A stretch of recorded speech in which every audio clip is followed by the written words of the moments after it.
संबलपुर लोक विचार करेंगे एवं स्वभाव कवि आ सन्थ कवि भितर केते फरक अच्छी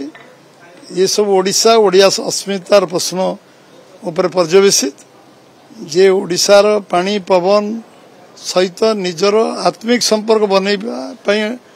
अक्षम अछंती अयोग्य अछंती तांकटो अधिक किसी आशा करा जीवनी तेणु आम सन्थ कवि भीम भोई से हूँ समस्तंकर प्रेरणार केन्द्रबिंदु एवं स्वभाव कवि जे गंगाधर मेहर से होती समस्त आमर समस्त स्मरणीय एवं समस्त प्रेरणार केन्द्रबिंदु तेणु स्वभाव कवि और सन्थ कवि विषय आगे ओडिशार शिक्षा संस्कृति परंपरा ऐतिह्य एवं समस्त विषय अवगत हबार आवश्यकता अच्छे